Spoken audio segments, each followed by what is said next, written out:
Good afternoon, everybody. Thank you so much for sticking with us and coming to this session.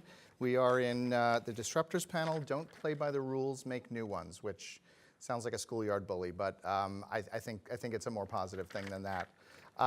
There's no question that we are in an age of disruption. Uber disrupted the taxi industry. Netflix and Amazon have disrupted traditional television. Airbnb's disrupted hotels.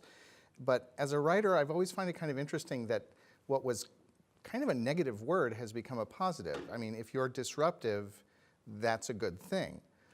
But if you're disruptive, you're also kind of by definition disrupting the status quo.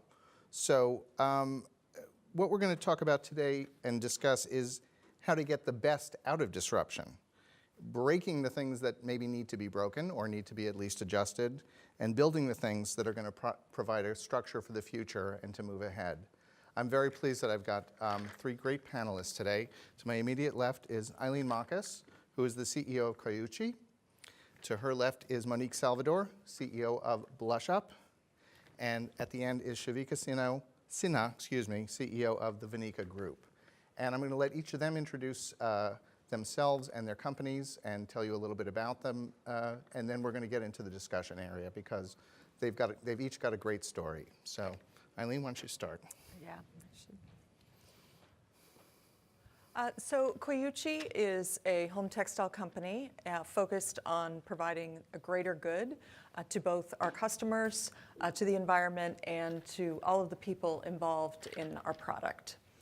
And we focus on organic cotton. We've actually been in business for 26 years, and we're the first to bring organic cotton into the home textile market. Our other focus is on the human hands that make our product. We focus on minimally processed, that's some strict organic processing of our textiles. And then we've dabbled into the circular economy, and that's really the focus of our disruption today. We want to be a part of ending textile waste. There are 10 tons of textiles in landfills in the US alone every year.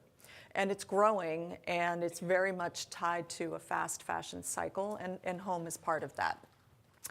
And so what we focused on in the past year, we know that there's some evolution going on in textile recycling, and found a way that we could offer that service to our customers, essentially turning our product into a service where we will offer you new sheets, new towels every 6 months, 12 months, or 24 months, and then give you the ability to replenish that product at the end of each cycle. It is a monthly billing, but effectively, we want to lease our product to you, take it back, and make something else out of it. So we needed an interface to do that. And that's really where the technology came in. How do we present this to the customer? How do we process it on the back end? And how do we explain it to the customer in a way that makes sense? And it required us upgrading our Magento platform. That's what we're using. We had to get a plugin. There isn't really a plugin. There's not a lot of leasing of product going on online. There's a lot of subscriptions, and so we do refer to this as a subscription, but it's technically a lease. And we saw some nice results. We have a lot of customer engagement. We also saw some nice improvements to our website. But more than anything, we are finding a way to learn more about our customer and how they interact with our product so that we can then turn around and better service them with our product in the future. Thank you, Eileen. Monique? All right. Hi, everyone. I'm here with Blushup. I'm the founder and CEO.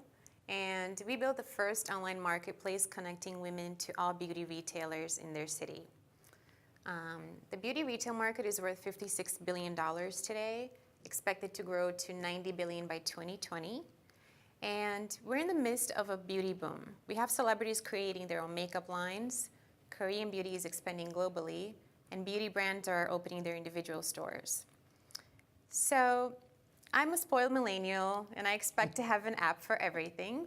And we have an app to book taxis, which is Uber, Airbnb for rooms, and OpenTable for restaurants.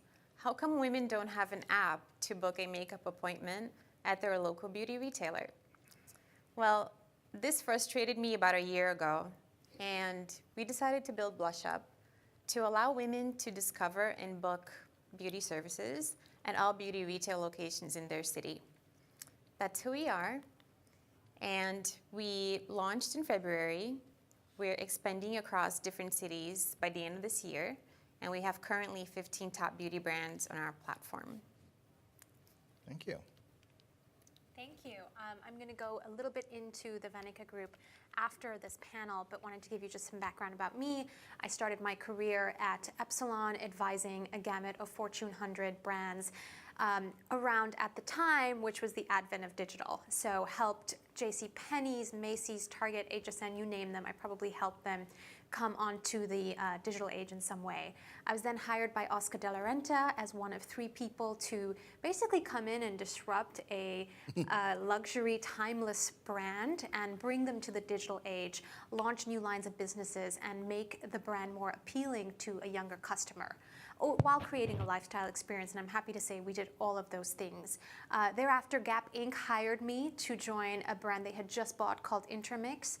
They're a luxury retailer, and that is part of Gap's innovation and growth division. And so I was running e-commerce and digital media there, grew the e-commerce business quite significantly. And at that point, kind of had a moment where, and I think we all get to this point where we look back at our careers and our work and think, all right, what's next? I kind of checked off everything I wanted to do. And I had that moment around my time at Oscar de la Renta and realized that I was, I was raised in Bangladesh, India, Vietnam, Zimbabwe, and Nigeria. And the things I cared most deeply about in the world were not being affected by my work. And so through a lot of research, meeting with industry leaders, looking at what's happening in this space, I realized that retail can actually be disrupted, and the new advent of disruption was around environmental and social good.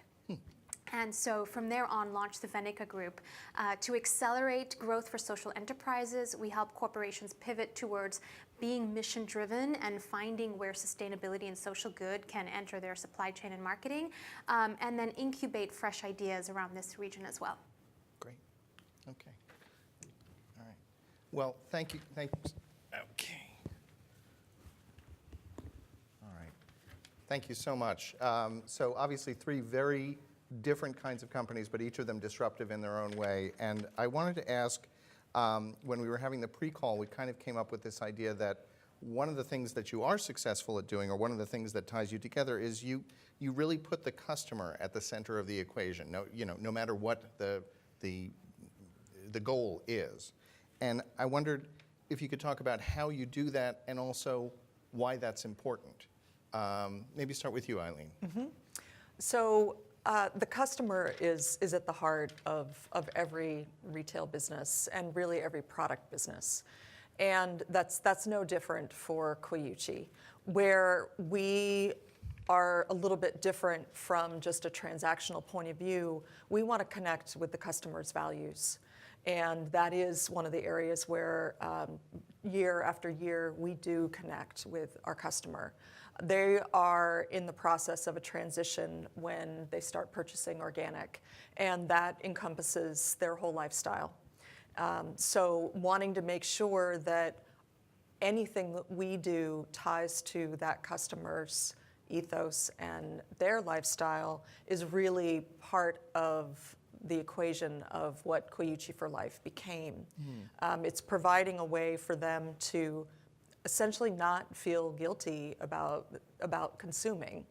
And that sounds a little odd in terms of guilt over purchasing, but people still want newness.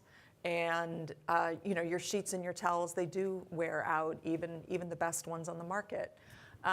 So providing a way for the customer to be able to use that product and then get the newness that they're also seeking, and create a format for us to take that product back is really servicing the customer, and possibly in a way they don't know they need yet, but it's shifting the equation for them over time. Yeah. Is there methods that you use to identify or acquire customers? You mentioned, going organic is part of maybe the on-ramp to your service or product. Are there specific things you're doing to find these people and help move them in this direction? So we certainly find that the kind of eco-friendly green audiences are of interest to us, and they're a good match with Coyuchi. I would say the other area is when children are brought into the home. That's really a time frame where people's decision-making changes, and we tend to fit right in there. Okay. Monique, obviously you're very customer-oriented since Yes. it was you were the impetus for this yourself as a customer, but why is that so important, and how do you keep the customer at the center of Blushup?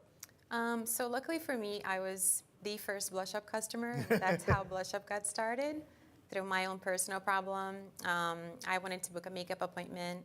Sephora was fully booked.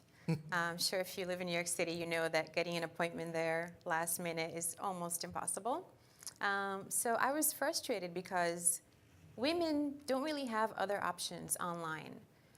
If you can't go to Sephora that day, where else do you go, right? So when we built Blushup, I had this in mind. How do we service the customer? How do we help women have more options? And we created a back-end panel for the retailers. But I think the main focus was not to create just, a back-end booking system for retailers, but it was also to service women, right? How do we bring the customer together with the retailers? So this is what we focused on, and apparently it's working. We're using social media to get our users. Beauty influencers are helping us out, and yeah, it's been growing very well. All right, so the customer is definitely at the center of it, but to some extent, the retailers and the brands are also your customers in some ways. Yes. All right, so are there ways that you're putting a disruptive spin on that side of it? You mentioned bringing them together and using social media. Are there other ways that you're trying to connect them, or so each of them gets the things that they're looking for from the relationship? Yeah, so the biggest problem for retailers is that 90% of them are still offline. For example, if you go to a beauty counter at Macy's, you can't book an appointment online, you don't know what's going on with them, and the customers are being disconnected from the retailers. So we really had to figure out a platform. We had to build a product where we connect the user to these retailers. And the way to do that was to create a B2B and a B2C platform. We couldn't just do, one way or the other, right? So there's already tons of booking systems out there, but how do we make it different? And the answer to that is by really creating a platform with a strong marketing outreach that reaches women as well as the retailers. Okay, so both are considered your customer. Yeah. How about you, Shavika? I mean, your customers are the end user as well, but certainly it's the retailers or brands that are looking at this as well. How do you put a disruptive spin on customer centricity with your group? Yeah, definitely. I think that's a really great question. One thing that we always advise retailers and startups and ideas and even large corporations to figure out is where in your mission, where in your values can you connect with someone else's values? So we look at, when we look at customer centricity, we look at a values-driven consumer. Do they care about, and not just beyond the causes that they care about, but do they care about their children? And I'm not surprised that Coyuchi sees that point when children enter the home, that women are suddenly thinking about whether there's toxic chemicals in their bed sheets. We see that quite often. But where in their life stages are certain values most important to them? So we look at the values customer overall, but then we also talk about the product. And if you're not putting your customer at the heart of your product, you shouldn't have that product in the first place. Your customer is your North Star, and I always use the example of Tesla. Tesla didn't set out to create the best electric car, they set out to create the best car. And so where in your product marketing fit and where in your product development are you including the customer voice? And then finally, is it better than anything else that the customer can get in the market? And it's such a simple question, and you'd be surprised at how often the answer is, I'm not sure, or not really, or let me think about that. There isn't a clear yes, and here are the reasons why. And so we often help retailers and brands and business owners go back and identify what makes them great, and then where in their value system as a corporation can they connect with people, A, who have the same values, and B, maybe coming up to a life stage where they will then cultivate those same values. So that's a really basic question, is who your customer is and how you can connect with them. That sounds like the message you're giving. Yeah, it is a very simple question, and yet so often overlooked, particularly around values marketing and cause-related marketing. So rather than having a partnership with a nonprofit and just saying kind of this is what we do, well, why do you do that? What is it about your organization that puts you uniquely positioned to care about that value? And why does your customer care about that? And how can you bridge that voice and that message together? So it is a really simple one, but we often find that it is it's a track that is not traveled upon far enough. Interesting.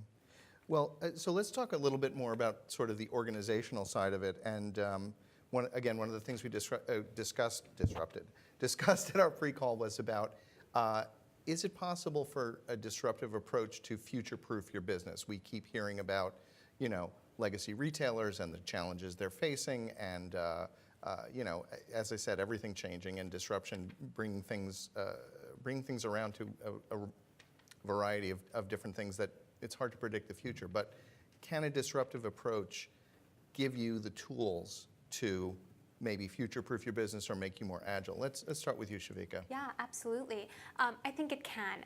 Amit Shah, the CMO of 1-800-Flowers.com, yesterday brought up a really great point that resonated with me, and he talked about being a learnings-oriented organization, that you're only as good as how much you can learn from customer signals and then how quickly you can take those learnings to market.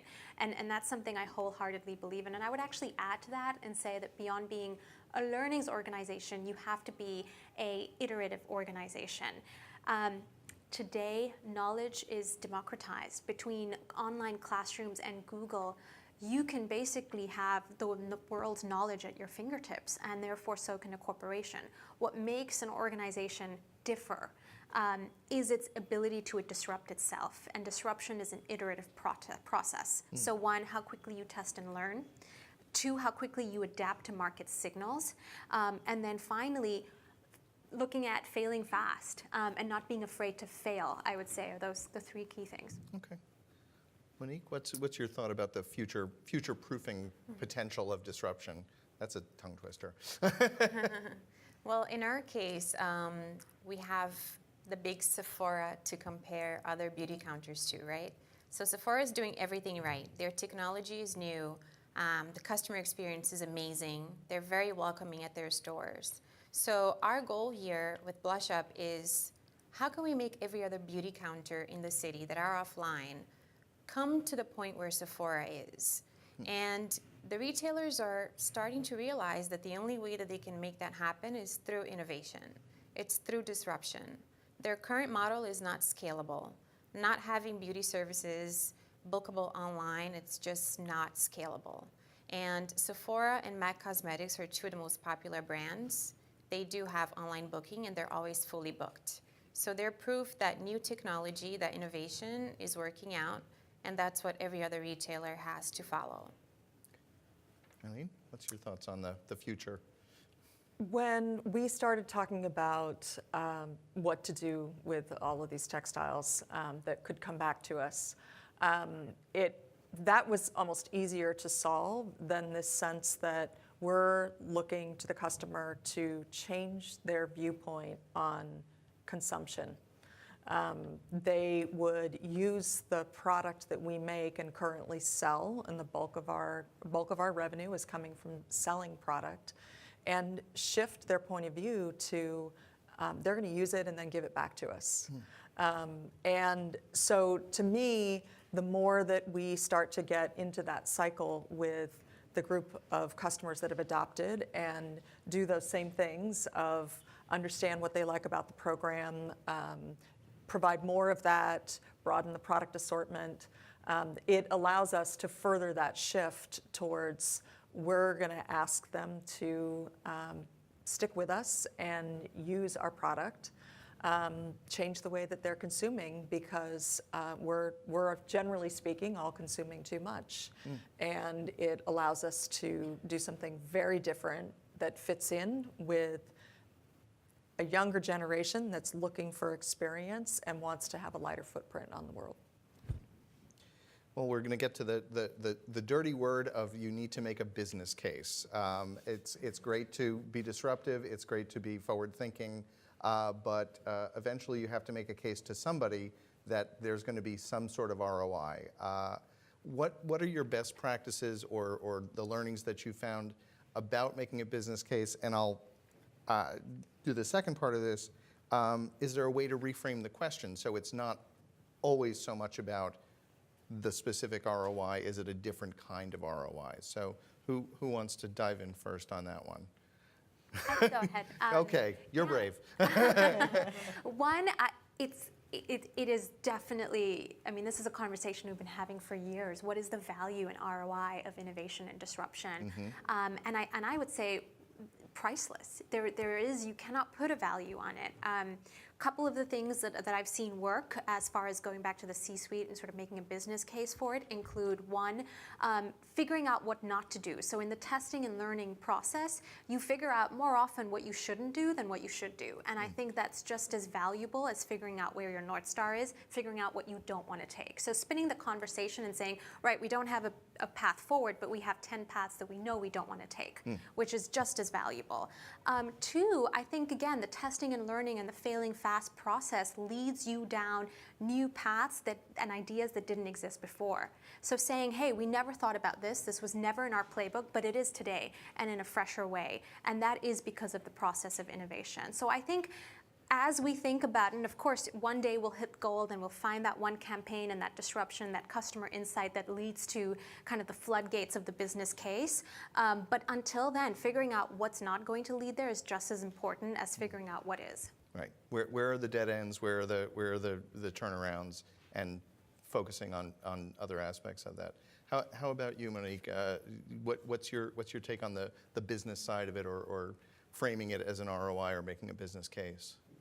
Yeah, so there's a big ROI for us in our business. Once we bring a customer to the store to book a makeup service, there are a few things that happen. Women would buy products. Women will shop around and see other things that they want to buy. Sometimes when I go to Bloomingdale's for a makeup appointment, I end up buying a Magnolia Bakery cupcake. So the ROI for retailers, it's just tremendous in our business. Putting a customer inside a store is a way to make a return on another kind of investment, right? Not only for makeup, not only for beauty, but for everything else. And I think retailers really see a value in this, whereas, we're increasing the foot traffic to these stores, and that's just huge for us. Okay. How about you, Eileen? When we looked at how to put Coyuchi for Life together, it is actually pretty simple when you compare it to selling our product. We offer the customer a discount for signing up for Coyuchi for Life. However, the margins and all of the aspects of getting that order to them, all of that works pretty much the same way, and it's just a different payment plan. When we look at other aspects of what that return may be, the learning is huge. The learning is both in how we are able to interact with the customer. You suddenly have a lot more touch points with that customer. You've increased your CLTV because you basically have a subscription with them that is then ongoing. And then on the product side, we're going to get some huge learnings in terms of how we design our product, how the customer, what does this stuff look like when it comes back from the customer? And that is something that allows us to build into our product going forward and make it better in the future. Okay. We are going to be doing the presentations of, because all three of these women, as you can tell, are innovators and they're disruptors. So we'll be presenting them with their awards. But before we do that, I did want to open it up if anybody has any questions for the panelists. I think this would be a great time. Anybody? Yes, go ahead. Maybe this is more for Coyuchi and Blushup, but are you finding at least Blushup, you mentioned using beauty influencers. Are you finding the market of using influencers has changed, and is it as maybe viable of a path to get sort of marketing and word of mouth as it used to be? It's definitely changing, and we've been working with beauty influencers a lot. I mean, for us, they are a tremendous investment because getting these influencers into the store, having them post a photo on Instagram, it just makes it seem to other people that beauty counters are a really cool thing. So if there was one beauty counter that people weren't going to, and they see a photo of a beauty influencer, all of a sudden that beauty counter gets more bookings. So it's definitely a great investment for us. I think it's changing. I think it's becoming a lot fancier than it was when it first started.